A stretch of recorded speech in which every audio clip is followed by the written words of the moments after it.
With this telegraph, a device invented way back in the mid-1800s, I can communicate with you even if you're hundreds of miles away. I can update you on stock prices, or the movements of enemy troops, or who's going to the next week on RuPaul's Drag Race. What's harder to do is make you laugh, tell you a long story, sing you this metal song I wrote, or show you this hilarious cat who's terrified of this toy rabbit. It's adorable, trust me. For that more emotional audiovisual mode of communication, let's ditch the telegraph and leverage some basic scientific discoveries about sound, light, and electricity made during the 19th century.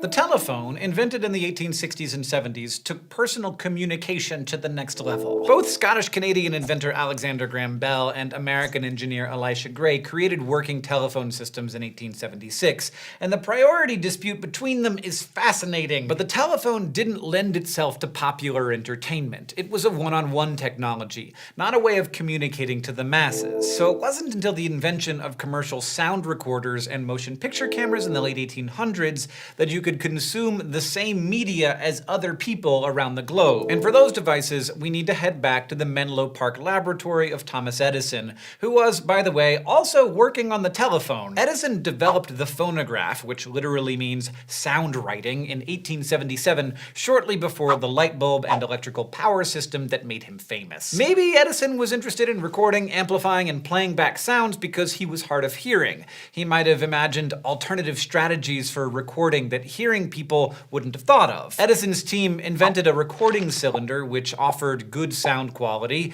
It worked by vibrating a thin membrane wrapped around the cylinder and then amplifying those vibrations, or making them louder. But other inventors created the commercially popular record, a big flat disc that stores audio information easily by using the ridges to encode sound waves. Either way, phonographs are pretty simple and durable and still in use. All of you long play collecting vinyl heads are enjoying a fancier version of the phonograph every time you start your turntables. Edison's cylinders were originally used mostly for office dictation by big companies and had little impact on the consumer market. In fact, Edison invented a lot of stuff that consumers would either ignore or outright despise. Probably the funniest example of an Edison fail was the talking doll created in 1890. The doll had a recorder in its chest that could play back Mary Had a Little Lamb and other kid-friendly hits, but the sounds grew faint quickly, making an already creepy object much creepier. Even Edison called the dolls his little monsters. And Edison's magnetic ore separator, which was basically a big electromagnet that could pick up tiny bits of ore left behind by conventional mining, straight up bankrupted him. That said, this was actually a brilliant application of the new science of electromagnetics, just too far ahead of its time to work efficiently in practice. Edison had better luck post-doll, post-ore separator with moving pictures. As with his other inventions, he wasn't the first inventor, just the one who made a practical commercial system. Today, historians credit French artist Louis Le Prince with the first workable movie camera. In 1888, he created the first known movie, a very short one showing off Roundhay Garden in Leeds.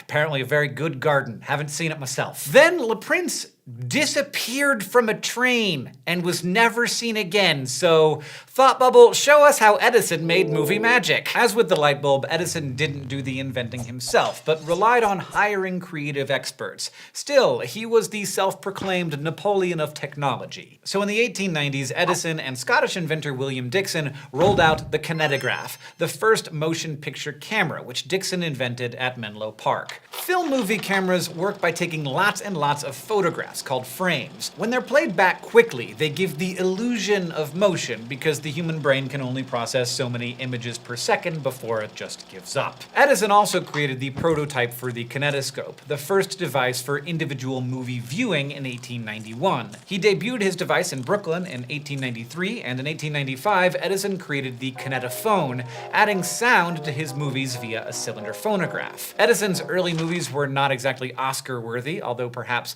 YouTube YouTube-worthy. They were only 1 minute long, and they often lacked elements we associate with cinema, like plot. One of his early movies, for example, simply depicted 3 of his blacksmiths doing some smithing.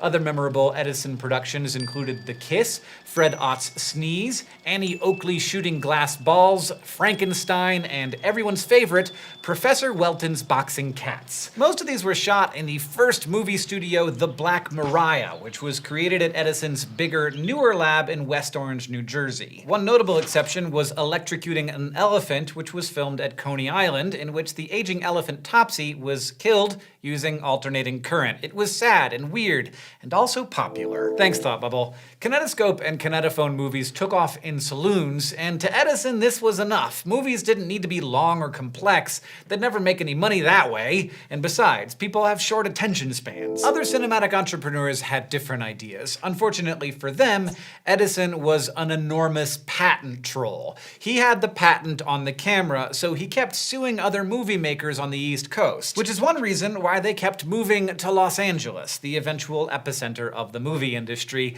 The other reasons were the better natural lighting and weather, and the larger number of very good yoga studios / juiceries. Dixon left Edison Studios to found Biograph Pictures, and the French kept innovating. Brothers Auguste and Louis Lumière invented the cinematograph in the 1890s with the idea of holding mass screenings. And finally, in 1902, the US Court of Appeals ruled against Edison, finding that his company couldn't hold the patent on all movie cameras, just the specific model Dixon invented. But by then, cinema had moved to the West Coast, and the world would finally be able to bask in the glory of Point Break. Radio came decades after cinema, which may sound odd because it's just sound after all, but radio waves have to travel long distances without losing fidelity or accuracy, whereas movies were just carted around using physical reels of film. Scottish physicist James Clerk Maxwell predicted the existence of radio waves back in the 1860s, but German physicist Heinrich Hertz discovered in 1885 that a wire carrying an electric current will radiate or give off electromagnetic waves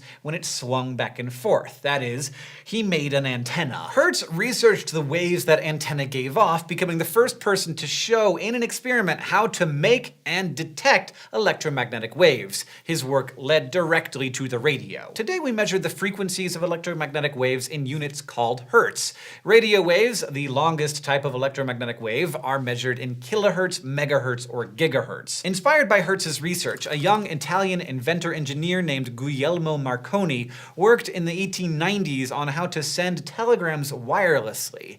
Many people were interested in wireless communication, but it was Marconi who first developed a working system. At home in Bologna, he sent and received the first radio signals. Soon after, Marconi traveled to Britain to commercialize his system. By 1899, he sent the first wireless telegraph signal across the English Channel, and by 1901, he was able to send a single letter, S, across the Atlantic Ocean from England to Newfoundland, Canada.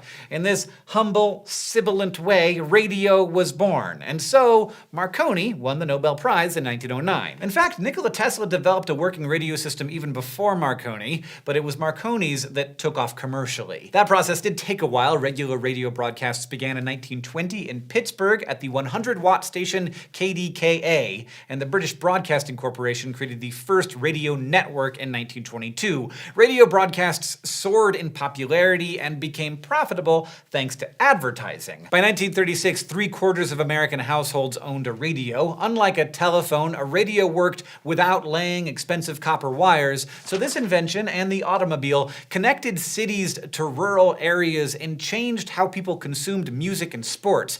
Radio also became a tool of political propaganda and an indispensable way of communicating important news. The greatest example of this occurred on October 30th, 1938, when Orson Welles directed an adaptation of H.G. Wells's novel The War of the Worlds, in which terrifying Martians invade Earth and subdue humanity. Some people didn't understand that this was a drama. Maybe they flipped on midway through and mistook the realistic radio announcements for actual news, causing a panic. As radio was taking off, television was invented and built on the infrastructure that was supporting it. And like radio, TV would take a long time to move from prototypes to commercial networks. Numerous people contributed to its development, but one name stands out. Scottish engineer John Baird invented a mechanical TV in the early 1920s. He used transparent rods to transmit images of only 30 lines at a time, or pretty low resolution. Baird demonstrated the first televised images in 1924 and moving ones in 1926.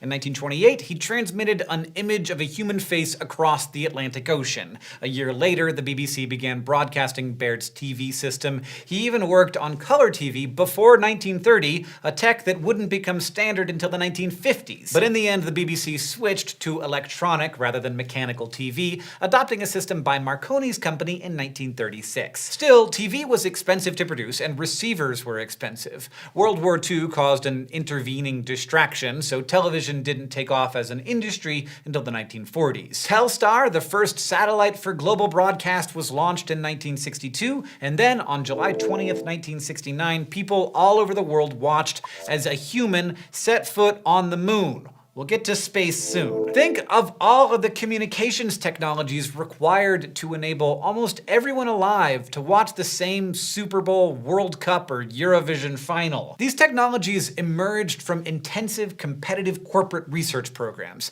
Corporate invention at Menlo Park set the stage for later R&D hubs at Standard Oil, General Electric, DuPont, Bell Labs, IBM Labs, and Google X. These places sought to and seek to turn basic scientific discoveries about electromagnetism into patents and profits. Next time, we're probing our own gray matter. It's the birth of psychology and psychiatry. Crash Course History of Science is filmed in the Dr. Cheryl C. Kinney studio in Missoula, Montana, and it's made with the help of all of these nice people, and our animation team is Thought Cafe. Crash Course is a Complexly production. If you want to keep imagining the world complexly with us, you can check out some of our other channels like Healthcare Triage, The Art Assignment, and The Financial Diet. And if you would like to keep Crash Course free for everybody forever, you can support the series at Patreon, a crowdfunding platform that allows you to support the content you love.